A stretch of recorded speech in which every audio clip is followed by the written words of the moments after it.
Iska. Hello, everybody. Welcome along to today's press conference. My name is David McNeil. I'm the co-chair of the PAC committee, which organizes press events at this club. Japan is one of the most TV-saturated cultures in the world. A course on Japanese TV at the School of Oriental Studies in London says television penetrates all aspects of Japanese life and is located deeply within Japanese society and culture. As we know, because the club has covered many of these problems, the government of Prime Minister Shinzo Abe was repeatedly criticized for trying to lean on Japanese TV or pressure Japanese TV or manipulate the media in general for more favorable coverage of the LDP and also on historical issues. Public documents released since the end of the Abe government strongly suggest that the Abe administration interfered in TV programs, or at least attempted to.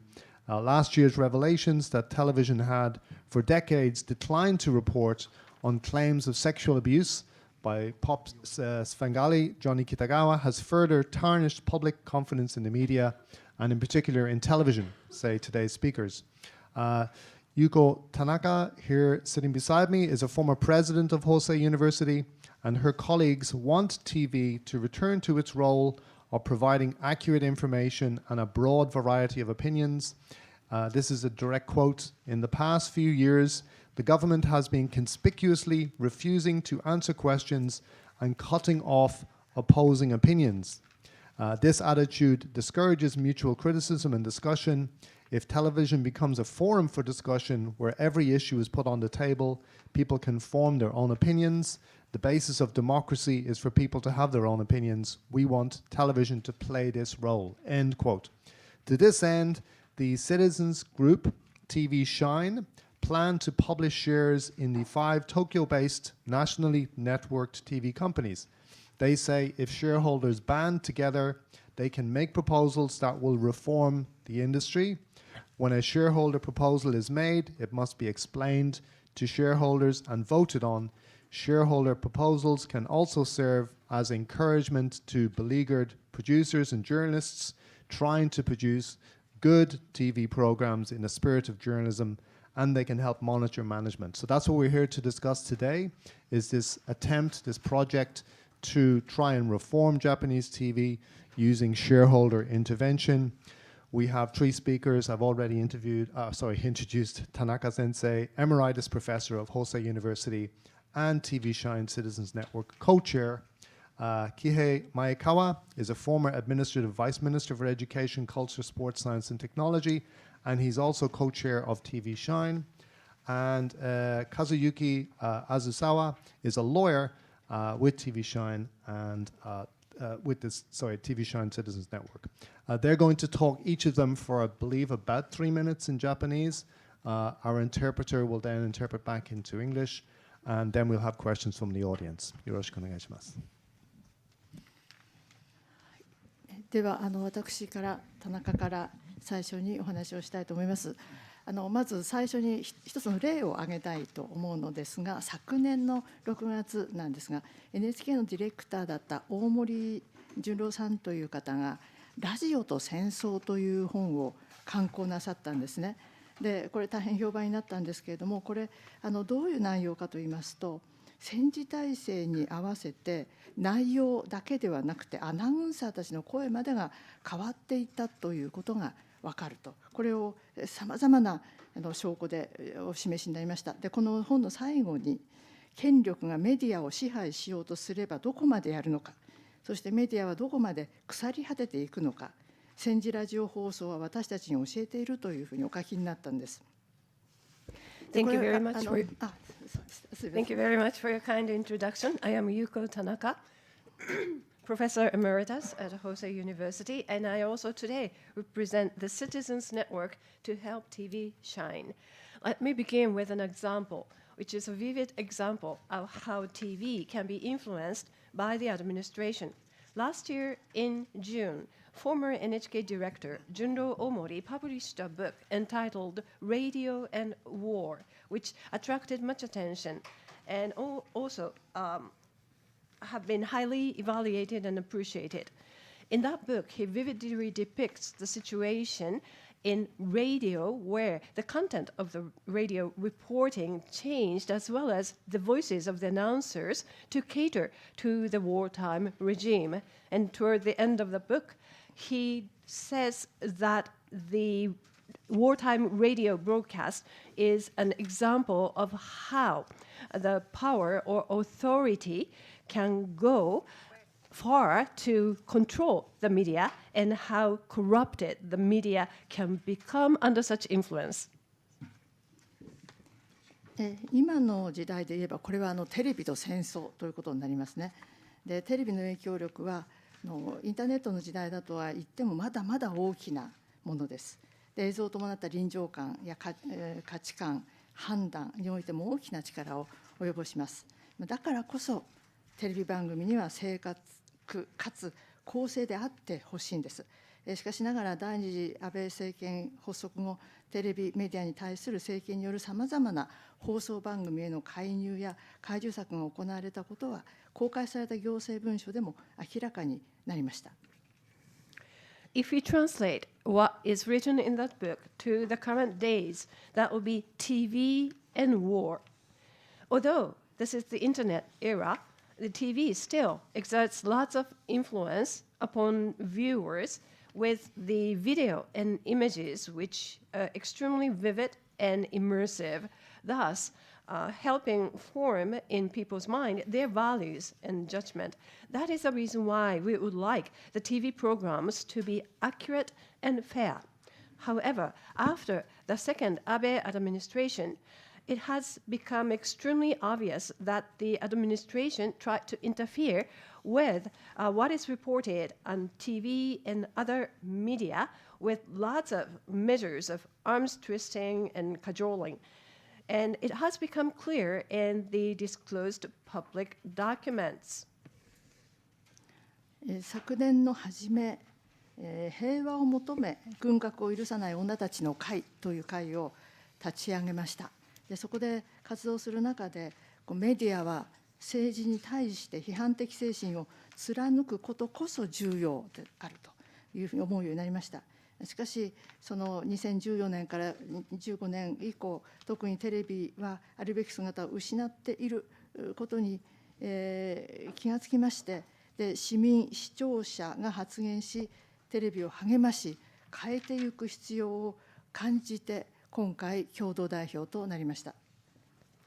Early last year, I established an association with women for peace and against military proliferation. And during the course of the preparation, I have come to realize how important it is for the media to have the critical spirit against politics. However, it has lost the ideology after 2014 and 15 since the Abe administration, and thus I have come to realize the importance of citizen viewers to raise their voices to encourage TV in the media. Therefore, I agreed to become the co-chair of this network. 私がテレビに望むことは、偏りのない正確なデータと根拠のある多様な意見の提示です。それらによって社会の中で活発な議論ができてくると思います。で政権はこの数年問いに答えず反対意見を切って捨てる姿勢が非常に目立っています。でこれでは相互批判や議論ができません。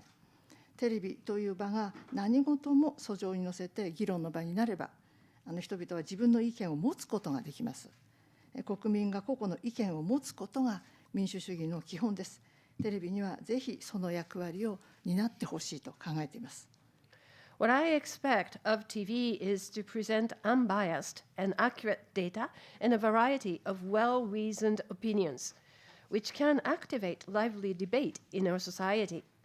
In the past few years, however, the administration has been conspicuously refusing to answer questions and cutting off opposing opinions. This attitude only discourages mutual criticisms and discussion, which is a healthy thing in democracy. If television becomes a forum for discussion for anything, then people can form their own opinions. The basis of democracy is for people to have their own opinions, and we really want the TVs to play this type of a role. Thank you. 前川さん、はい、お願いします。メ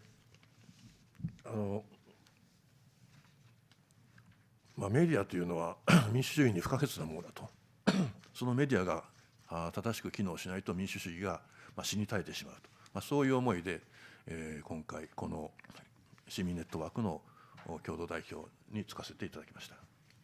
Thank you very much. I am Maekawa, and I have agreed to become the co-chair of this network with the belief that media is indispensable in forming democracy. Without functioning media, the democracy will see its demise.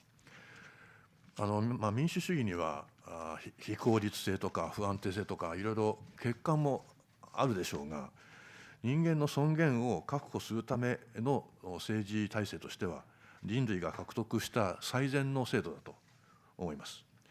で、人々が話し合いで規範を定めて課題を解決する、そういう直接の民主主義というのは最も望ましい姿で、例えば中学校の生徒総会などがそうですけれども、しかし一定以上の規模の社会においては直接民主制の事前の形態として間接民主主義、つまり代議制民主主義を取るしかないわけですね。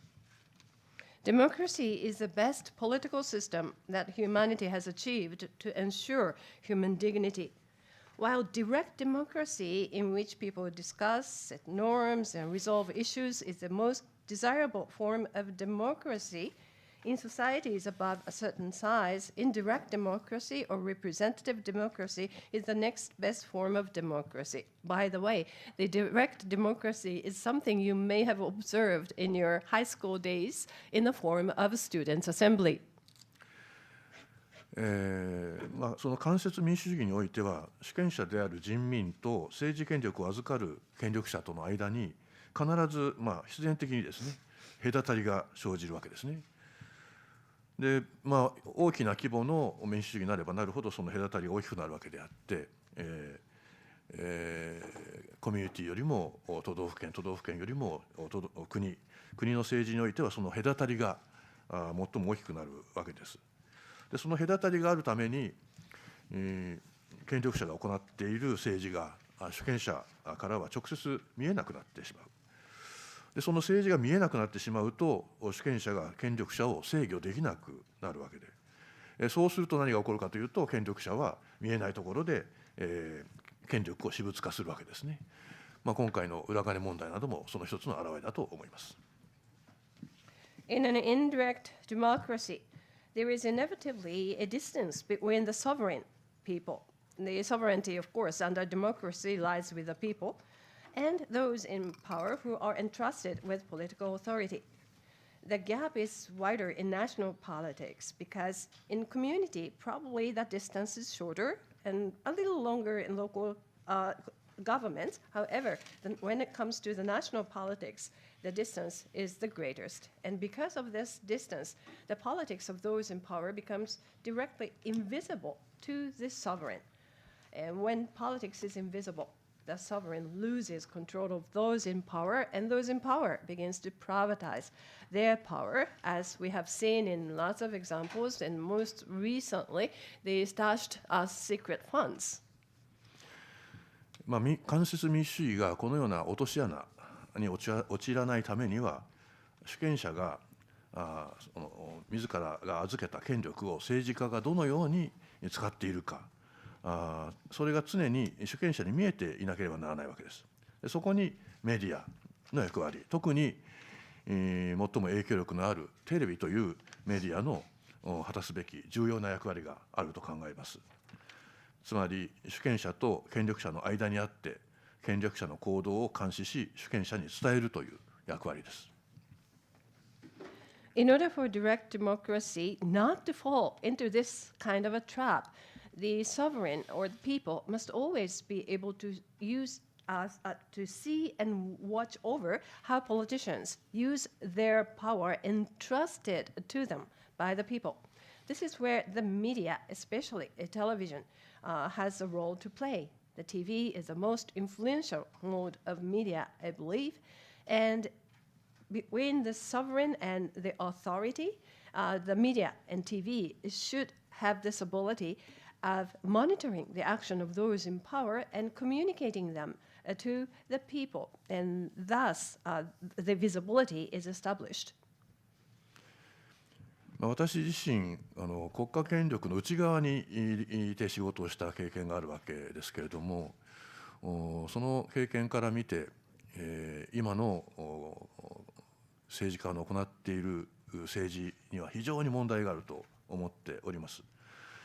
例えば権力者が全体の奉仕者ではなくて一部の奉仕者になっているのではないか、これは憲法15条で定められていることですけれども、あるいは憲法13条で、宣言されている人間の尊厳というものをないがら承認しているのではないか、さらに憲法9条や前文の中にはっきりと示されている平和主義に対してですね、主権者が知らない間に戦争の準備をしているのではないか。口では自由、平等、平和、法の支配など人類の普遍的な価値というものを口にはする。しかし本当にその普遍的な価値を信奉して仕事しているのかと、それが疑わしいわけですね。そういった普遍的な価値に照らして権力のありようを鋭く見つめて、その実態を暴いてそれを人々に伝えると、これが私がテレビに期待する役割なんですね。そのテレビが逆に権力者に取り込まれてしまっているのではないかと、そこに私は強い懸念を抱いているわけです。Now, I used to be a part of the government, and from that perspective, as I look at the politics now, I see lots of problems. Have those in power become servants of some rather than servants of the whole, as stipulated in Constitution Article number 15? Are they disrespecting human dignity, which is something to be respected under the Article 13 of the Constitution? Are they preparing for war without the knowledge of the sovereign people against what is clearly depicted in preamble of the Constitution? The role I expect TV to play is to watch over the state of power in light of unwavered human values such as freedom, equality, peace, and the rule of law, and other universal human rights, to expose the reality of such power and inform people about it. I have a strong concern now about that TV may be taken in by those in power, and that is the root of my very strong concern. 以上です。Thank you. Thank you. あずさわさんお願いします。はい。弁護士のあずさわ和之です。最初に、資料の中に、あるこのグラフを見ていただきたいんですけど。Thank you very much. I am Kazuyuki Azusawa, attorney at law. First of all, I would like to draw your attention to this chart that you see in your handout. 資料の5ページに、このグラフがあって、モスグリーンのラインが、テレビへの信頼度を表していますが、60% を超しています。That is on page 5, and the line in moss green indicate the people's trust in TV. And as you can see, it's over 60%. で、この信頼を裏切る出来事が、今、政府の総務省の出しているホームページの中にあからさまに、出ています。それは政治的公平に関する放送法の解釈について、磯崎、総理大臣、安倍総理大臣補佐官と総務省の高官がやり取りした、問答が、こんなに厚さで、こんな厚さです、1センチです。ダウンロードしてペーパーを読むと、1センチの厚さ、ものすごく必要にという言葉を使っていいと思うんですが、政治的放送法に定めている政治的公平を全体の番組を見てではなくて、個別の番組の中に、行政や政府が干渉しうる問題があるのではないか、放送法の解釈を変えた方がいいのではないか、はっきり要約していますけどね、というような問答と、それに対する、放送を担当する行政当局の高官がある種、丁寧な言葉で粘り強く自律性を守るために頑張っているというのが出ているんです。でそのことを通じて、その後に、高市、総務大臣の国会における、政治的公平、をめぐって、電波のテレビ電波の停波、ストップですね、停波もあり得る、それを否定できないという答弁まで飛び出しているわけです。そういうもとで、そういう政権と放送法の解釈、国会の答弁などを通じて、さらにはまた、安倍総理大臣の、当時の安倍総理大臣のテレビトップとの頻繁な会食、それから菅官房長官、当時のテレビ局幹部との非公式な放送法をめぐる会話ですね、それを通じて、次第にというか、かなり明確にテレビ各局が政治的な問題、特に安全保障、戦争をめぐる問題について、萎縮していったということがあることを、私たちは今、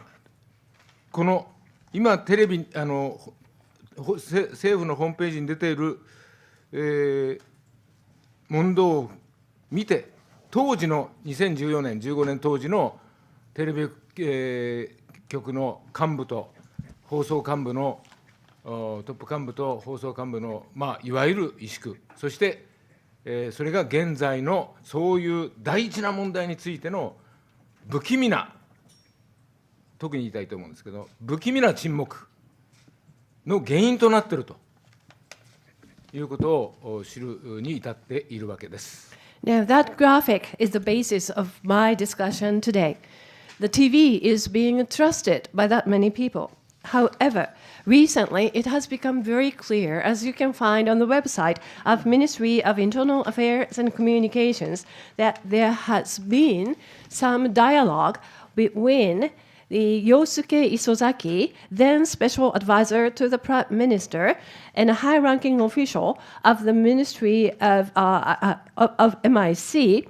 Actually, MIC official was very persistent in trying to protect the rights of the broadcasters, where the Yosuke Isozaki persistently trying to interfere. The question was the interpretation of the political impartiality in the Broadcast Act. Certainly, the media would like to protect that, while the governments apparently tried to interfere with that. And that has become clear from this document that I have just shown you. If you download that document, it's as thick as 1 centimeter, which indicates how many times the interactions took place. And it has been, actually, this type of a dialogue eventually led to then Minister of International Affairs and Communications, Sanae Takaichi, responding to some questions at the Diet deliberations that there is a possibility of suspending broadcasting altogether. The term she used in Japanese was teiha, the direct translation of which would be stopping the waves. And certainly that is what was behind the various types of dialogues that took place during the government of Prime Minister Abe at that time. And Mr. Abe was known as having frequent wining and dining with the top executives of broadcasters. And also, his spokesman that time, Suga, repeatedly had some unofficial meetings with such executives as well. Their intention was very clear that they did not want the broadcasters to freely report on political issues or national security issues. And actually, what happened back in 2014, 2015, in our views, have led to the current situation of where media is presenting an eerie silence over the major problems that they should be reporting on. テレビは免許事業ですから、放送法を振りかざして、政府や行政がテレビに干渉するとき、テレビは萎縮します。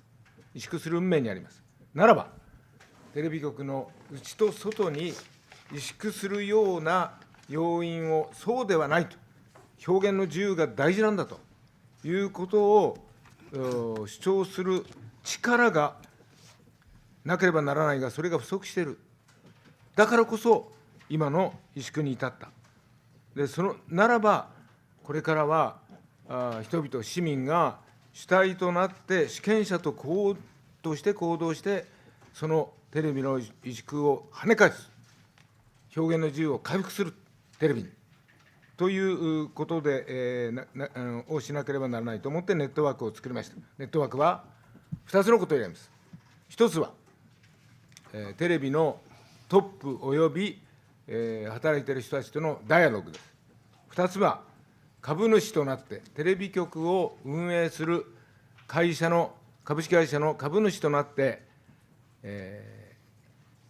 株主は会社法に基づいて一定の株を獲得すれば、その会社の株主総会に株主提案を提出することができます。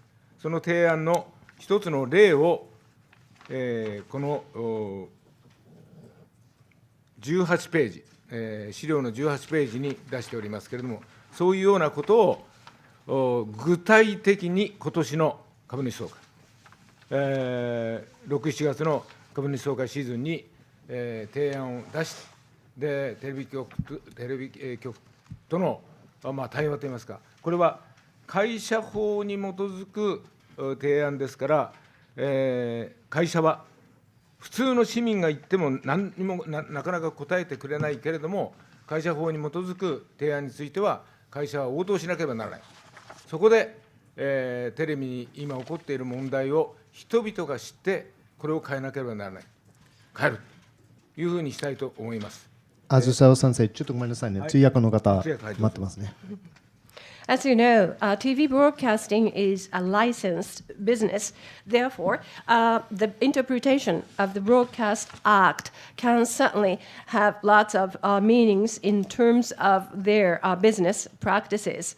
The very loud silence that I mentioned earlier is something like an atrophy on the part of the broadcasters.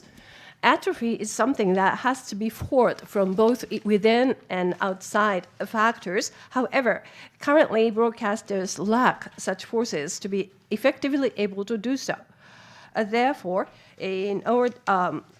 what we would like to do to help them exercise their freedom of expression is to help them with such power from the people's perspective or citizens' perspective, because people and citizens are the sources of the sovereignty of the country under democracy, so that broadcasters will be able to regain the freedom of expression.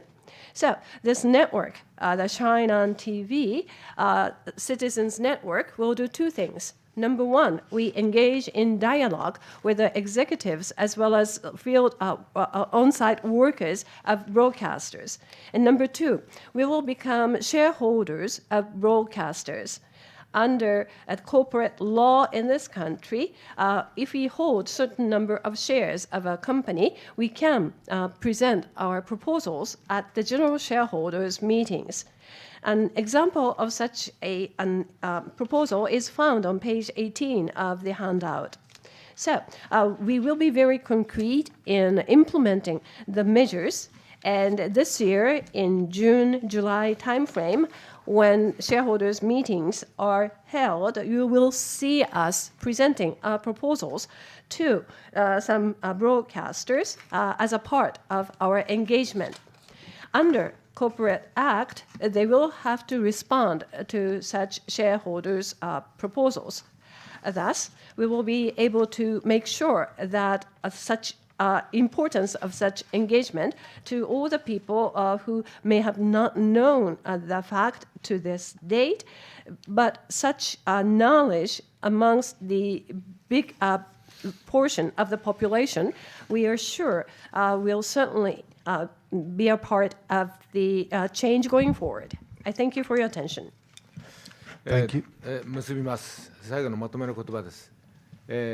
今のいわゆる台湾をめぐる危機とかアジアの情勢を見るに、そして今の日本の先ほど申し上げた不気味なテレビの沈黙というのを見るに、日本における報道の自由の危機は、それはすなわちアジアの平和の危機に直結するならば、この問題は日本列島、沖縄諸島のすべての住民とともに、また同時に国際的な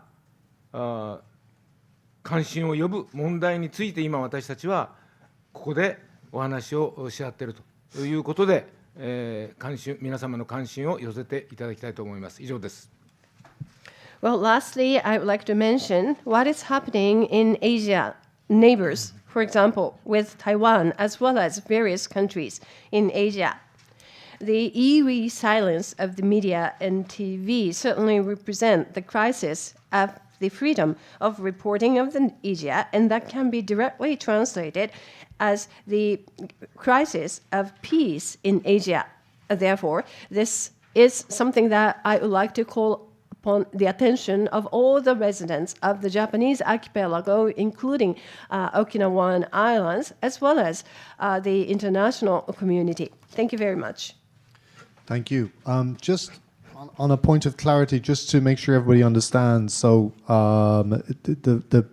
the incident you're referring to was 2015, wasn't it? When the communications minister, Sanae Takaichi, she said the government's judgment on the political fairness of broadcasters' programs could be based, in some cases, on a single program. Yeah. So the fairness doctrine until then said that this could be applied to the entirety, only to the entirety of a broadcaster's content. But what she was saying was, no, it could be applied to a single program. And that's the point of danger that you were trying to identify. I just want that to be clear to everybody. 一点確認のために説明を復用したいと思います。2015年、高市早苗大臣の発言、先ほどお聞きになったものがあったわけなんですが、当時の議論は何であったかというと、放送の公平性、政治的公平性というのは、単一のプログラムを見て測られるべきではなく、放送事業者の全体の放送内容を見て決められるべきではないのかということに対して、単一プログラムを見て、そのような公平性は判断することができるのではないかというような答弁があったわけで、そこに危険性が見出されたという文脈であったかと思われます。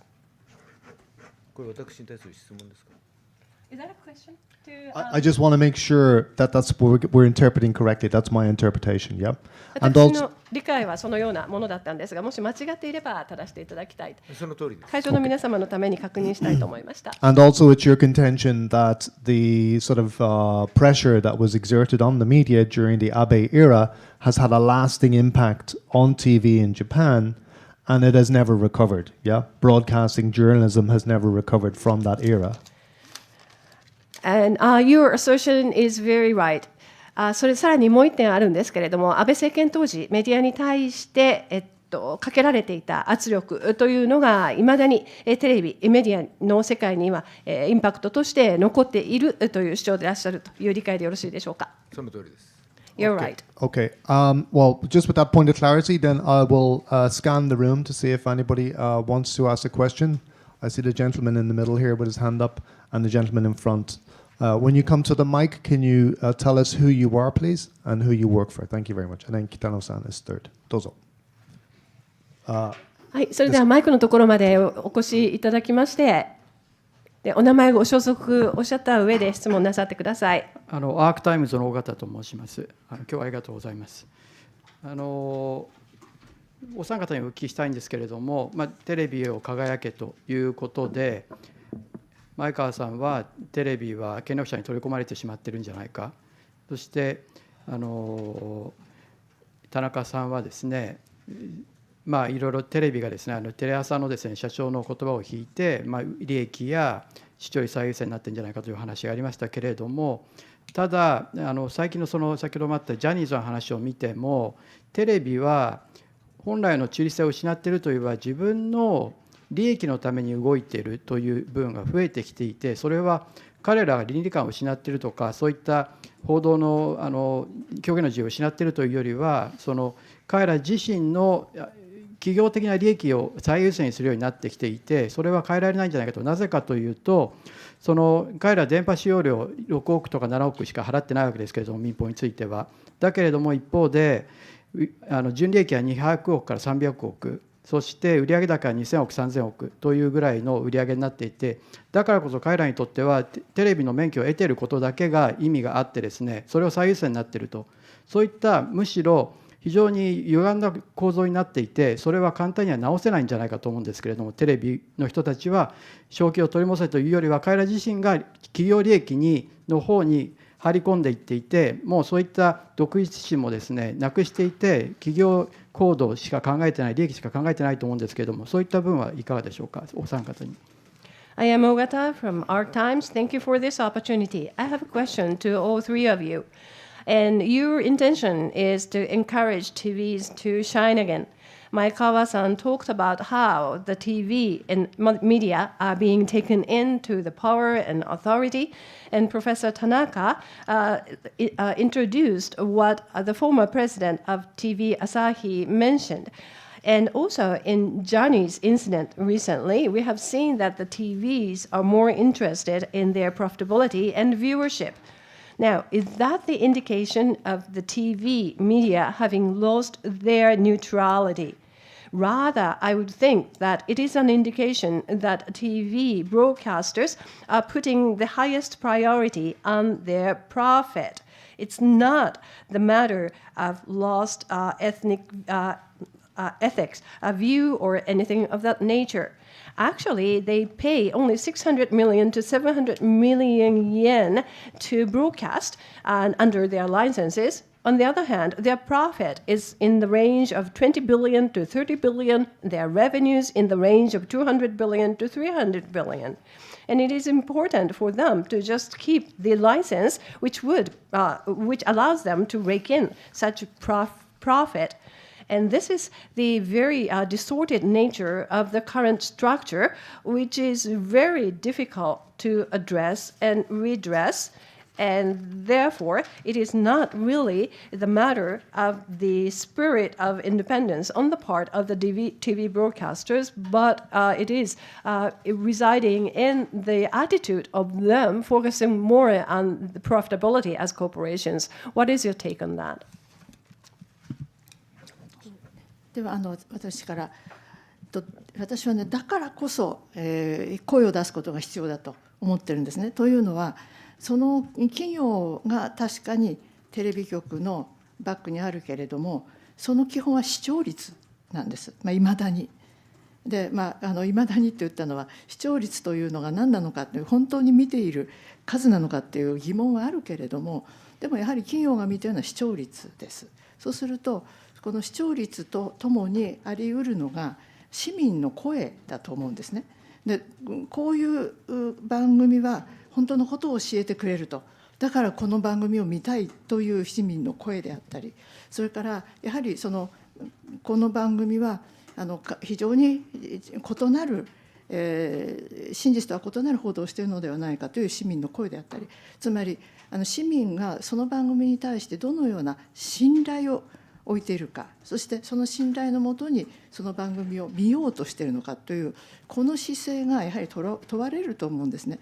でそれを私は単に視聴率という数字だけではなくて、市民がいろんな方法でテレビ局にこの、自分の考えや感想を寄せるということも必要だと思うんですが、そうすることによってむしろ企業に影響を与えていくということがこれから必要であろうというふうに考えています。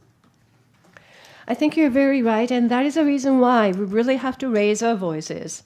It is true, TV broadcasters are private sector corporations, and their important KPI still is viewership, although there are questions about what viewership is all about. But viewership can represent the voices of the citizens. For example, if the program really tells you the true stories, then that would entice citizens to want to watch that program. On the other hand, if the program does not report on the truth, the trust will be lost on the part of the citizens. Therefore, viewership can represent a part of the trust that citizens can have. But other than viewership, there should be multiple methodologies for citizens to be able to convey their feelings to the broadcasters, and that represent the part of the enthusiasm that we have over establishing this citizens network. OK ですか？はい。はい、テレビ事業者が営利企業であるということは事実ですけれども、私は営利事業を行う営利企業であると言ってもですね、やっぱりその行っている事業の内容には非常に公共性があると思うわけですよね。でこの営利性と公共性をどうやって組み合わせるといいますか、両立させるかということが非常に大事だと思うんですけれども、私はこれは制度設計の問題としては、放送事業者に対しては営利企業ではなくて一定の公共性を持った法人にのみ認めるというような法制度もあり得ると思うんですけどね。例えば学校教育であればこれは学校法人でなければできないわけで、ただこれは小泉改革で株式会社も学校を作れるという特区制度ができましたけれども、これは極めて例外的なものです。今のしかしその株式会社制度の下で、放送事業が行われているとしても、その公共性を担保するためにはですね、私はこれは決して上からのその公共性の押し付けはやってはいけないと。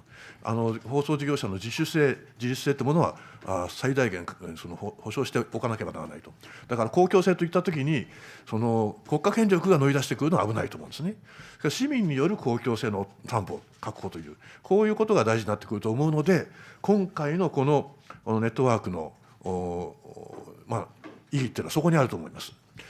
市民の側からですね、その営利企業である放送事業者の公共性を株主になるということを通じてですね、確保していこうと。私はこの動きは非常に一つの大きなきっかけになりうる動きだと思って、それで賛同し、この共同代表にもつかせていただいたということです。It is true, TV broadcasters are for-profit organizations. At the same time, what they do in their business is of a public nature. Therefore, they really have to serve the public good. Therefore, they have this role of balancing the two. It is possible to have the laws and regulations or institutionalization framework to allow only specific organizations or corporate entities to be able to run the broadcasting businesses. Just like under the schooling law, only the school-related corporations are allowed to establish schools and educational institutions. Although under Koizumi reform, there has been some specific district designated where the private sector company which have gone public can also establish schools, but that still remains an exception.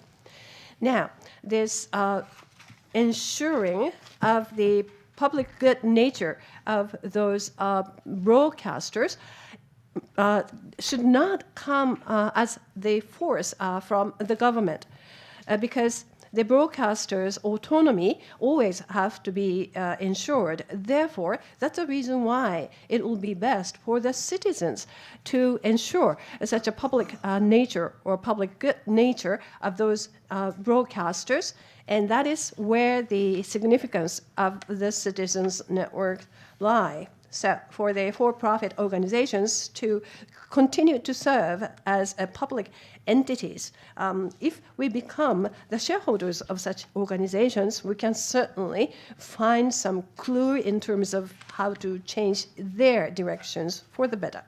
Thank you. I see the gentleman in front, Kitano-san, and then Teddy. That's 3 questions, and the gentleman in front, that's 4, yeah? Don't forget to identify yourself, please, when you come to the mic. My name is Takuya Nishimura, freelance. Let me ask in Japanese. 日本語でお伺いします。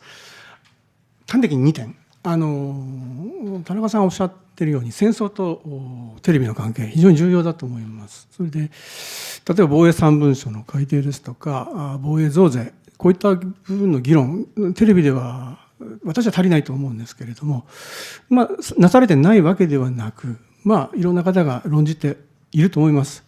ただ気になるのは誰がそれを論じているかということなんですけれども、目立つのは例えば、それが悪いということではないんでしょうけれども、ないんですが、人気タレントあるいはお笑い芸人といったような方々による、その社会問題、政治問題の議論、これが増える傾向にあるんじゃないかと思うんですが、これはおそらく当たり障りのないコメントだからなんでしょうけども、なぜこういうことが起きてて、それは適切なのかどうか、どうすればいいと思うか、それをお伺いしたいというのが1点。もう一つは法律の問題です。放送法の問題点、やはりご指摘あるように、放送の自由を制限する方向で法改正をしようとする動きがあることに対する問題はあるんですけれども、逆に放送の自由を保障する方向での法改正というのは不可能なのか。今前川さんのお話聞くと、例えば法人化というのもあるんですけれども、私はやはり国家権力の介入の余地がどうしても残ってしまう不安がある。したがってそれとは別な形でのこの放送法の改正ですねの手段はないのか、ご意見を伺いたいと思います。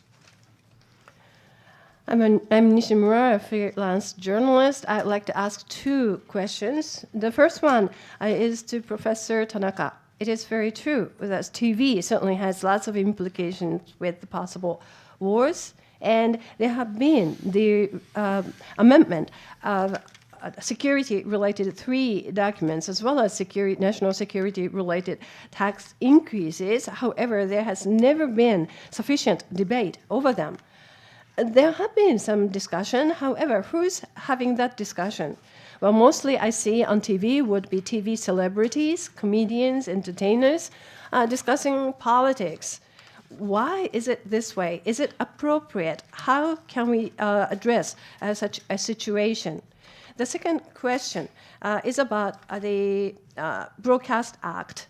It is true that there is a move toward limiting the freedom of broadcasting and amendment of that act discussion. However, it is also possible to amend the act in the direction of ensuring the freedom of broadcasting.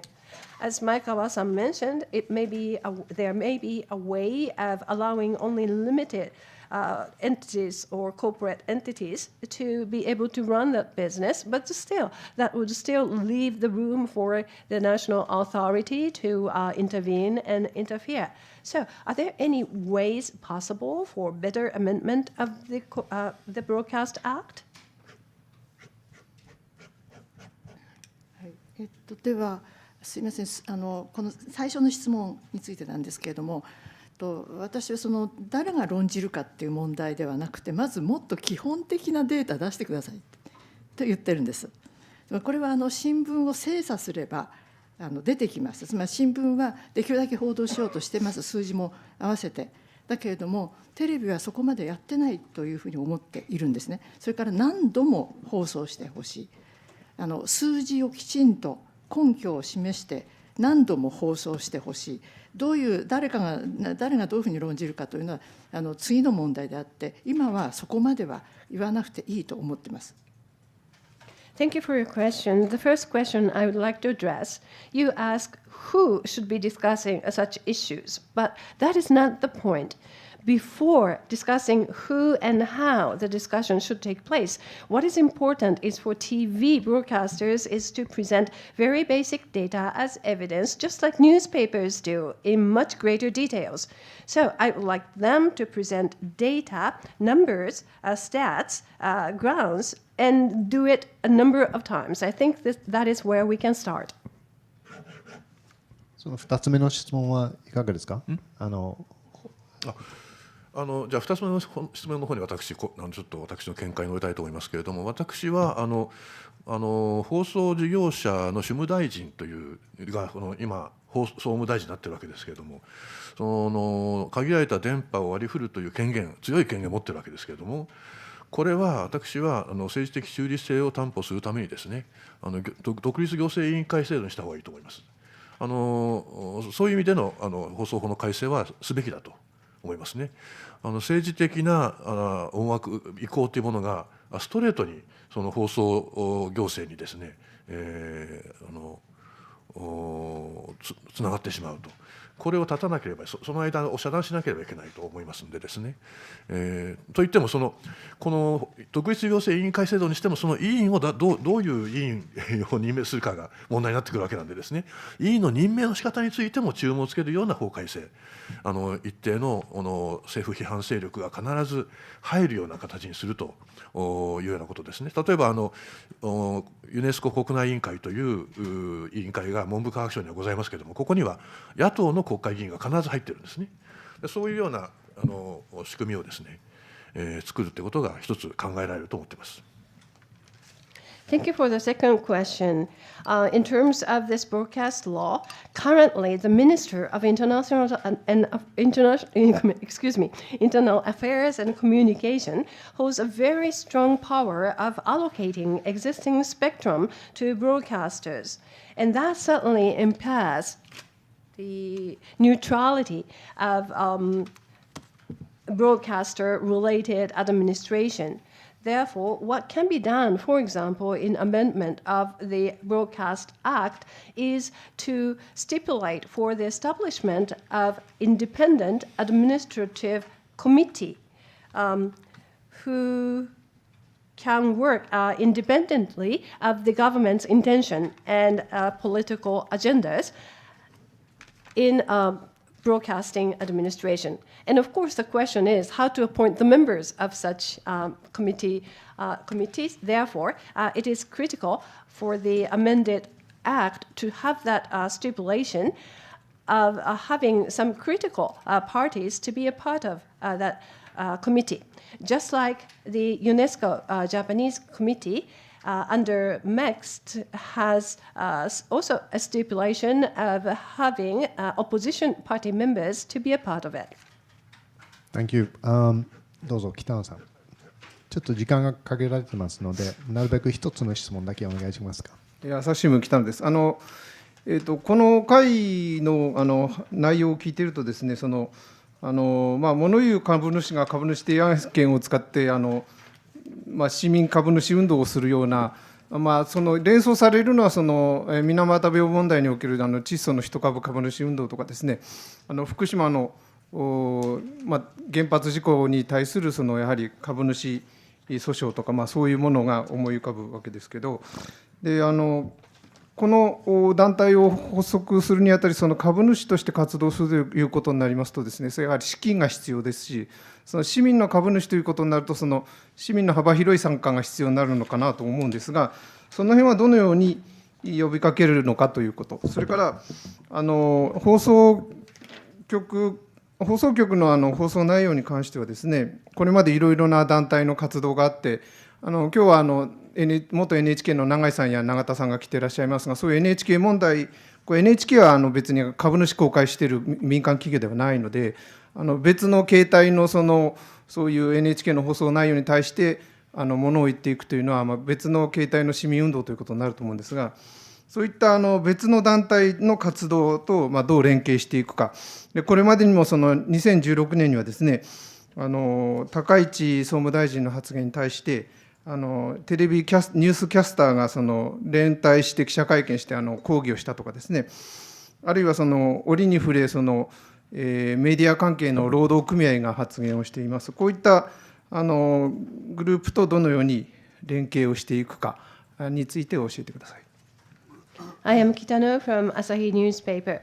So today's talk indicated that you're becoming some active shareholders, which would raise voices at the general shareholders meetings. That reminds me of the single share purchase movement of Chiso under Minamata disease action, as well as class action filed for Fukushima nuclear power company.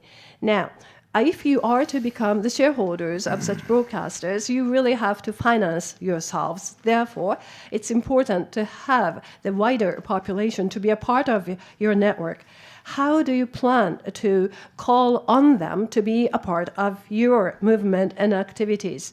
And also, when it comes to the organizations overwatching the broadcasters, there are other organizations. Today, I think Nagai-san and Nagata-san from NHK present, but of course NHK is not a private sector company, therefore there is another way of exerting influence over what NHK does. But other organizations I think you have to work with. For example, back in 2016, when Minister Takaichi came under fire for what she responded at the Diet, the TV newscasters formed a coalition to have a press conference to raise their voice of resistance.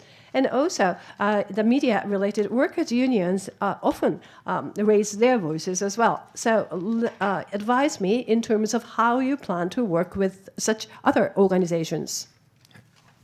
あずさからお答えします。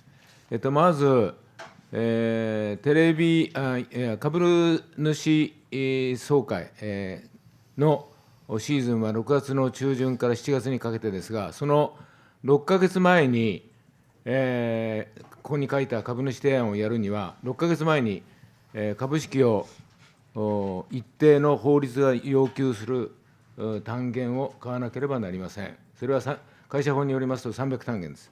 1単元は100株、300単元は300×100です。つまり3万ですね。3万株。その株式をすでに取得しました、ある会社について。ご質問が特に出てませんが、と申し上げますと、テレビ朝日を、テレビ局としてテレビ朝日を運営する株式会社であるテレビ朝日ホールディングスの株を、広範な市民の人々の常在が集まって、この意義ある株主活動に参加しようということで、すでに法律で要求される6ヶ月前の株主総会シーズンの6ヶ月前に300単元を超える株を獲得していると。それでその株主としての会社法に基づく権利に基づき、ここに配りましたような株主提案概要に書きましたような16ページですね、資料の16ページにあることに書きましたような株主提案概要をこれからその株主の総意に基づいて練り上げていくと。よって、今日の会見というのは、ただ一般的にテレビに輝いてほしいというだけではなくて、かなり具体的な行動それも法律上の権利に基づく行動であると、しかもそれなりの資金が集まったということで、行ったものでございますので、ぜひその点につき、関心を寄せていただきたいと思います。おっしゃられた NHK 等については、株主となる手段はございませんけれども、NHK の放送をもっと変わってほしいという人たちともちろん連携しながら、力を出し合いながらですね、助け合って、本当に今ですね、のんきなことは言ってらんない。今、テレビ、報道が変わらなければ、子どもたちの未来はどうなるんだ。日本に戦火が降りかかる、ウクライナになるかもしれないという危機感を持って、この行動を開始いたしました。ぜひご理解をお願いしたいと思います。I would like to address the question. The shareholders' meetings, general shareholder meetings, are held mid-June to July in this country.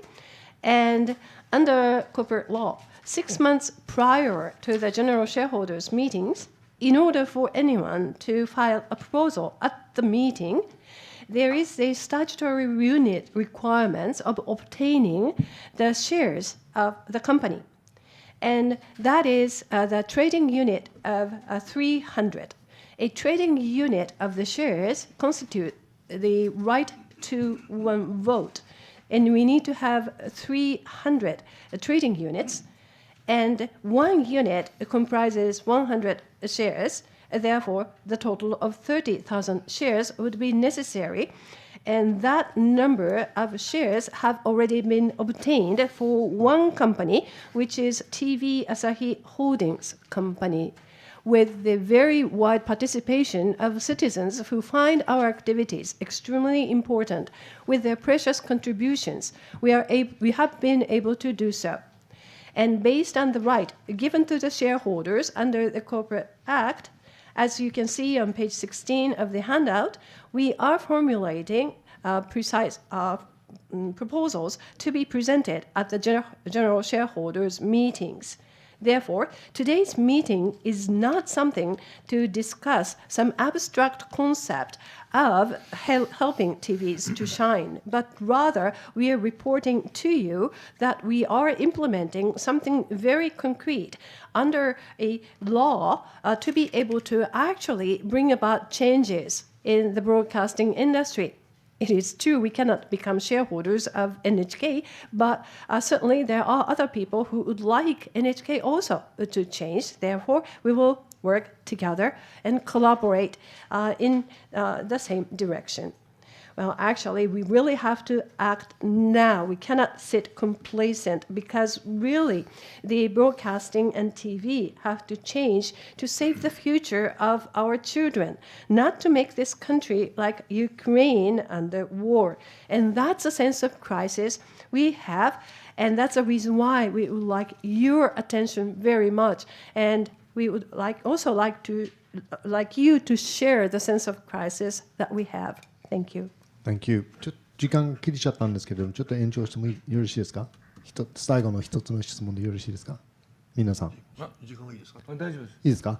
じゃあテリーごめんなさい。テリーの方が前に。神保さんの方。はい、すみません。質問ありますか？ございますか？前の方。はい。よろしいですか？ちょっと延長しても皆さん。いいですか？どうぞ。じゃあテリーは最初に。よろしくお願いします。ビデオニュースの神保です。日本語で質問します。放送法に関する根本的な疑問と、それから今回のこの団体が株主になってですね、それに対してどういうふうに対応されるかをぜひ伺いしたいと思って質問に立ちました。というのはですね、1980年代から放送法というものが当時郵政省、それからその後総務省の一方的な解釈の変更によってどんどん解釈が変わってきてるわけですね。もう言ったもん勝ちです、今のところは。大臣でも、あと80年代93年の時は、放送行政局長がそもそも政治的公平性を判断するのは郵政省であるというふうに言い切った。法律の文言は変わってないわけです。ずっと同じ文言なのになぜか解釈が変わってくると。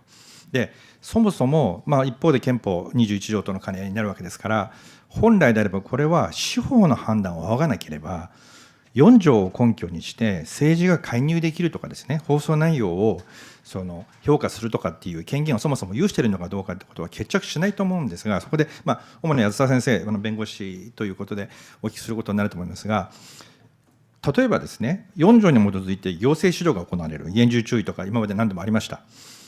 これはもうそれを注意を受けた段階で法的な措置を取らなければ、事実上その解釈、つまり郵政省側が、今の総務省側が解釈をする権限を有しているということをも認めたに等しくなるのではないか。逆に言うと、放送局がそれを実際には裁判所の判断を仰いで、本来はこれはできないということをしなければならなかったのに、それをしてこなかったということはないのか。一方で、これも同じ法律の問題です。そもそもこれを訴えることができるのは、原告的確性の問題があって、放送局しかないのか。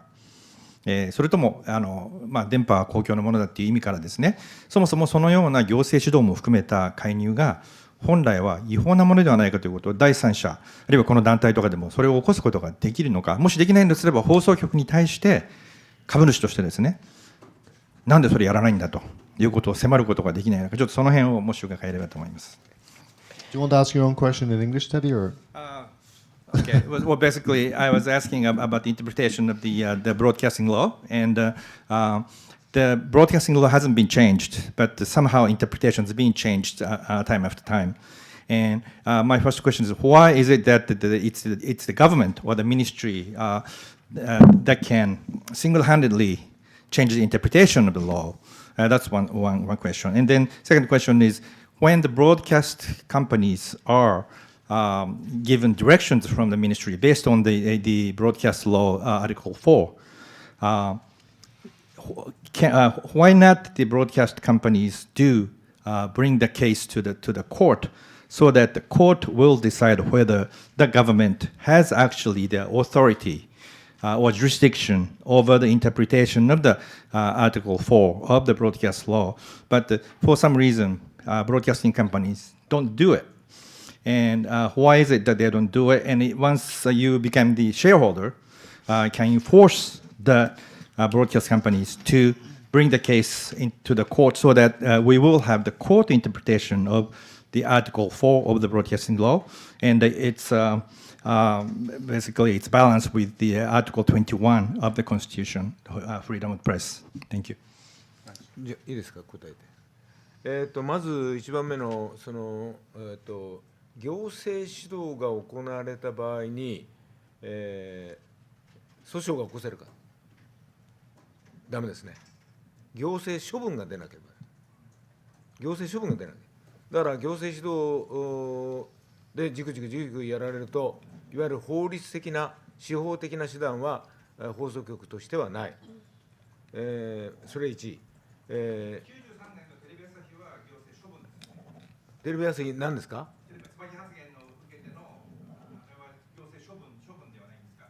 あの時何をやったのが行政処分？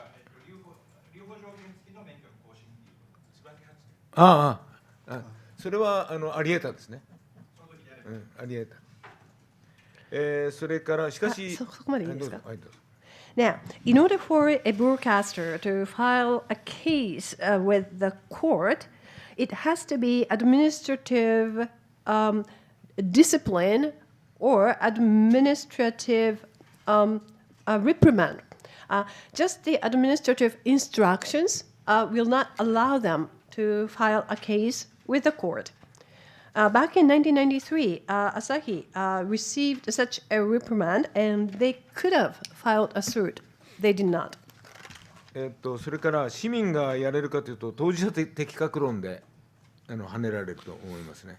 じゃあ今市民は何をやり得るかというと、BPO がありますから、BPO にこの行政指導に対して萎縮して、何もしてないのはおかしいじゃないか。ということで BPO に対して報道の自由が守られてない、侵害されているのにテレビ局が毅然として対処してないのは、倫理的な問題があるということは申し立てできますし、それはテレビ局ではなくて、申し立ては BPO の場合、いかなる市民もできますということが、そういう手段がありますということ。Now, the citizens are not qualified to file suit on behalf of the broadcasters, and that is the answer to the second part of your question. What can citizens do?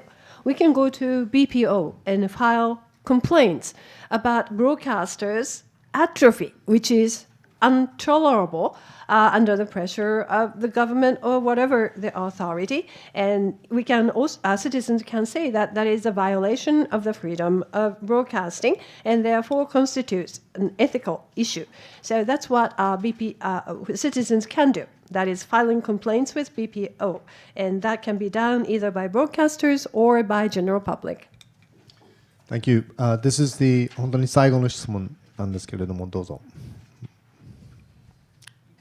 どうぞ。すいません、ごめんなさいですね。永田幸三と言います、テレビの番組を長く作ってきて、今は大学の教員をしております。で、今回のお話で、そのテレビ局の経営者や現場のジャーナリストと真摯なディスカッションを呼びかけるものですという一文が入っていて、とても期待を持っています。ただ、実際のそのテレビの現場はですね、今その SOS を出すこともできないぐらいもう疲れ果てているという中でですね、こうしたその現場のテレビを作る人間と、それから市民がどう共同できるかということはとても大事なことだと思ってるんですけれども、先ほど梓弁護士が少し具体的なお話されましたが、どうやったらつまりテレビ局の幹部というよりは働いている人たちと市民が同じテーブルで議論をし、今の事態を改善していけるか、そのアクションプランのイメージをもしあれば教えていただきたいと思います。合わせて NHK についても何かあれば教えてください。I am Kozo Nagata. I used to work as a TV program producer for some time. Now, out of the materials, there is a sentence of this Citizens Network calling on to both top executives and workers on the front to have dialogue with the citizens. And that's something I will have a very big expectations of. The current situation of the TV program producing, however, at this point in time, is filled with fatigue. Therefore, workers, although they may have questions, they may not be able to voice their concerns. So, as Sawa Sensei, you talked about such top executives and workers should be connected and engaged with citizens. Do you have any actual plans of being able to do so? Because I think it is also important for the producers to be able to be aligned with the citizens who would be the viewers. はい、そのお答えの前にデビッドにお願いです。質問を女性がされているので、今まで男性しか指してないから、ぜひ女性に機会を与えてください。了解です。申し訳ございません。はい。それで対話の手段。いやね、本当に物言いたいっていう人にね、会います、テレビ局の。だけど、首を覚悟でしか公然たる言葉にできないという、これ、本当にひどいじゃないですか。表現の自由をね、標榜する、表現の自由を行使する、そのソサエティにおいてね、物言うことができない、外へ出て。それをじゃあ可能にするのは何かといったら、労働組合ですね。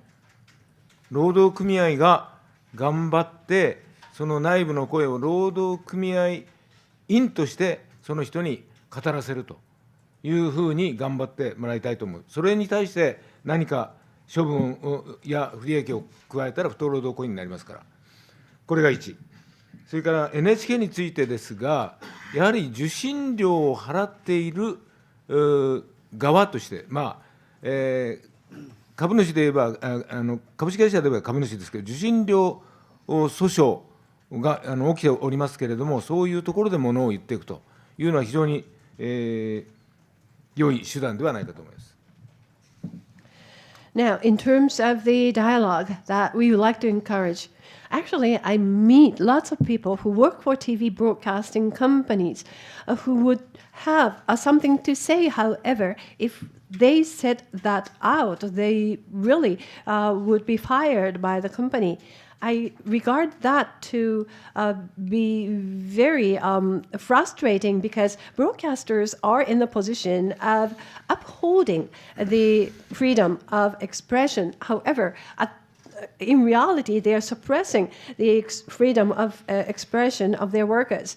Therefore, what workers can do is to work with the workers' union so that they can obtain the workers' unionist status so that they can say whatever without being reprimanded, because such a reprimand would constitute a violation of the laborers' right.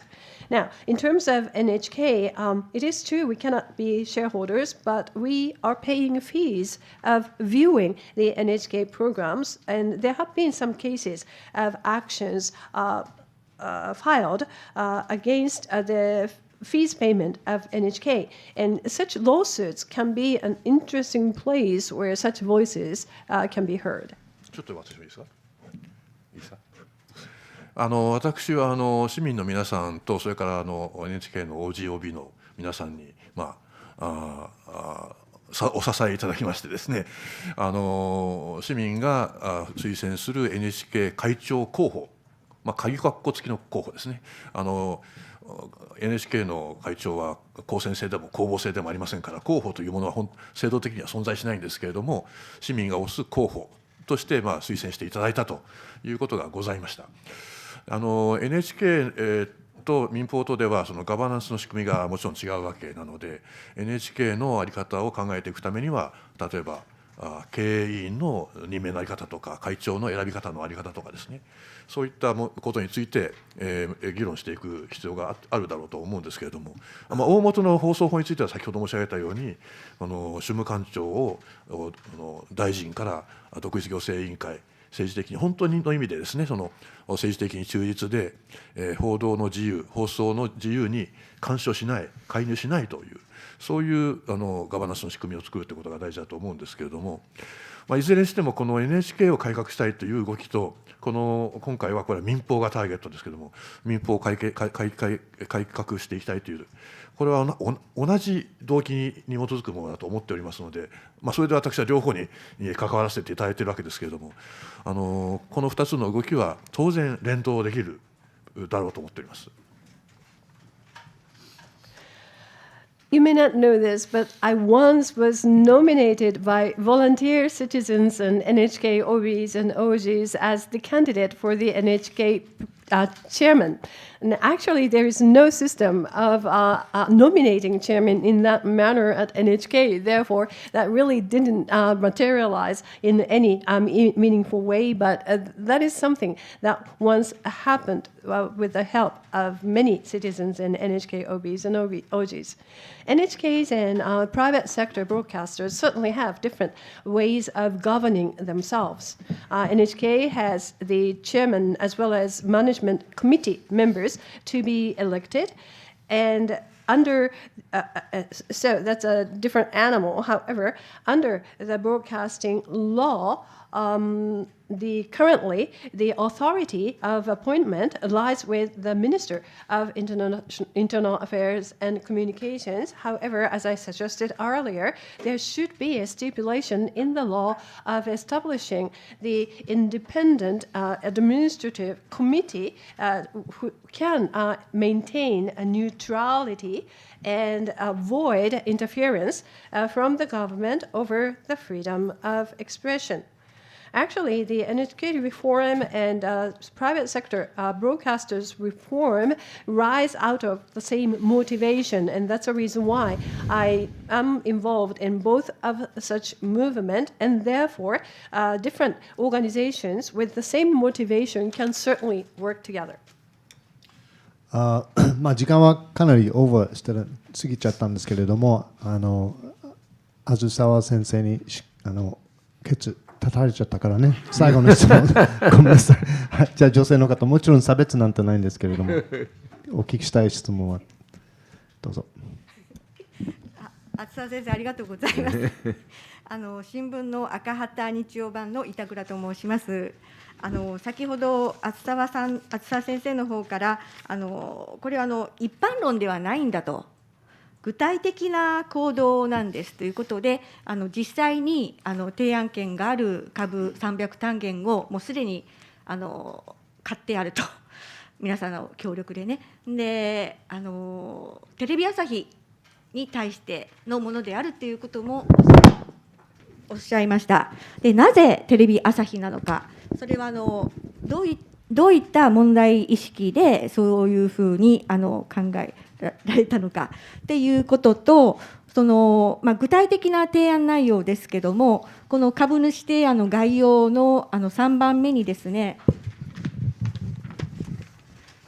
番組審議会の委員の在任期間、これは10年限りとするというふうになっております。こういうふうに任期を書かれたっていうことは、どういった目的、狙いがあるのか、その背景ですね、どういう問題意識を持たれてこういうふうにされたのかっていうことと、それと前川さんを社外取締役に推薦するということですけど、なられた場合、前川さんはどういったことを提案したいと、変えていきたいと思っていらっしゃるのか、お二人にお聞きできればと思います。Thank you very much, Azusawa Sensei. I am Itakura from Akahata Sunday edition. And earlier, Azusawa Sensei mentioned that this meeting is not about discussing abstract concept, but announcing some concrete measures. And you have also mentioned that you have already acquired 300 trading units of the shares with the voting rights. And you have purchased TV Asahi shares. Why TV Asahi in the first place? That's the first question. And number two, in the example proposals that you mentioned, starting from page 18 of the English text, there are proposal number 3, which says the limitation of the tenure of 10 years for the members of the program council of a broadcaster. Why 10 years? What is the purpose of this proposal? And proposal number 4 is to nominate Maekawa-san as the outside director. Now, if you become an outside director of this broadcaster, Maekawa-san, what would you like to propose to the management? お答えします。なぜテレビ朝日かということですけれども、2014年から2015年にかけて、ある具体的な番組、報道ステーションで、古賀茂明さんの発言をめぐって、その後どういうその干渉があったかは、古賀茂明さんが書いてる著書には書いてありますけれども、我々が客観的な立場でこれを後付けるためには、提案にも書きましたように、外部調査委員会が必要ですが、いずれにせよ、有力なコメンテーターと、それを作っていたスタッフが、報道ステーションという非常に重要な、そして人気のある、影響力のある番組から消されたということが、非常に重要な、今全体述べているテレビ報道の危機ということに、ティピカルな例としてあったので、非常に関心を持って、テレビ朝日を選びましたけれども、からであって、テレビ朝日だけではこれからはないとは思いますが、とりあえず今年一番、喫緊の問題、今正さなければならない、すなわち安倍政権当時に、どのような強いテレビ報道に対する干渉があったのか、そのことに非常に関心を惹かれる番組を抱える局であるということです。それが第一。第二が、ごめんなさい、ちょっと待ってください、通訳の方。As for the first question, why TV Asahi? Back in 2014-2015, in the popular program called Hodo Station or Broadcasting Station, a very famous commentator, Koga Shigeaki, or Mr. Shigeaki Koga, made a controversial statement. And what happened afterwards is written in his book. But we would like to investigate on our part and offer some more objective evidence as to what has happened. And that's a part of the reason why we are proposing establishing the external investigative committee for this.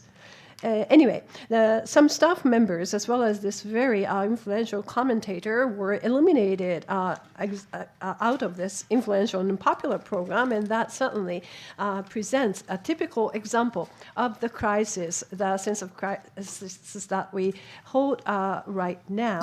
So TV Asahi will be the starting point because of that, but of course, TV Asahi will not be the last one. Our activities will continue. But anyway, for the immediate future, for this year, this is the issue that we will be focusing on to make sure that everything what Abe administration that time has done in exerting their influence over and interfering with the broadcasters. 任期のことにがプロポーザルに上がっているのはどういうわけかということで、その点、アンサーしますと、番組審議会というのは、法律に基づいて設けられたもので、組織で、実は、取締役会と対等の立場に立って、番組に対して、行われた番組に対する、意見を言う組織なんですね。でそれを、聞いた側はそれを尊重しながら、それに学びながら、番組の向上を図っていくというものなんですが、それが、超長い期間にわたりますと、客観性ではなくて一定の強い影響力を持ちすぎるのではないか。ある影響力を持った個人がそこに長く居すぎると、それは番組に対してその強く影響力を持った個人の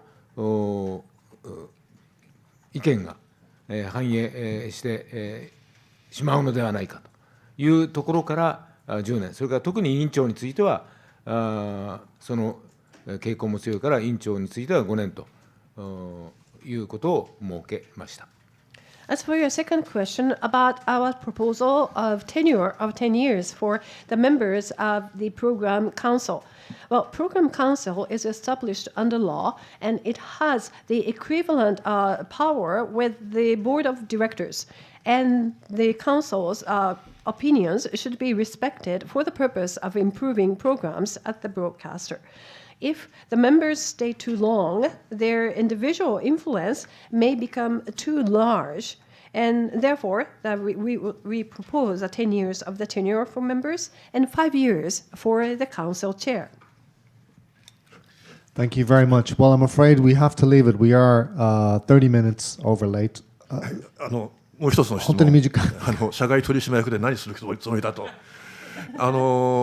基本的にはこの市民ネットワークの皆さん、この閉じられたサークルという意味ではなくて、開かれた議論の場としてのですね、この市民ネットワークで議論しながら言うべきことを言っていくということになると思うんですけれども、まず私個人として言わせていただければ、まずその経営側が番組の制作や報道の自由に余計な干渉をするなと、余計なことするなということをまず言わなきゃいけないと思っています。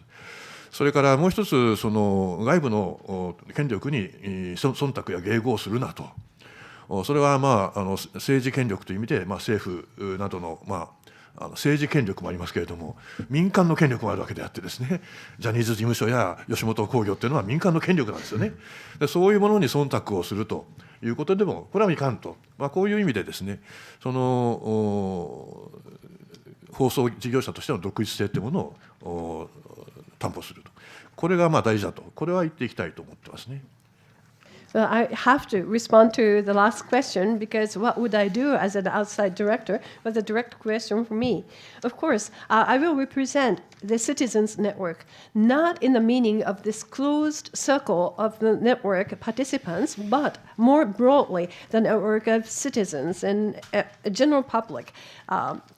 So that's what I would do. And also, personally, what I would like to make sure is to prevent from the company's management to interfere with the working people in the field of program productions. And also, I would like to encourage the broadcasters not to cater to the external pressure exerted by politicians and also from the private sector bodies such as Johnny's and Yoshimoto Kogyo, so that we can maintain the independence of the broadcaster. Thank you very much. Well, it is an important comment, and we did finally get to say the word sontaku, so that was worth the wait. Well, thank you very much to everybody. Thank you to everybody in the room for your patience. It was a long press conference. For the documents that have been distributed in the room, I understand that the speakers are perfectly happy to distribute these to people online as well. If you want to get in contact with the speakers, do you want to give an email address for the documents, or how would we do this? オンラインでご参加の方にも本日配布された資料を、お届けしたいというご意向だったかと思いますけれども、それはどのような形でなさいますか。イメールアドレスなどを教えていただくような形になりますか。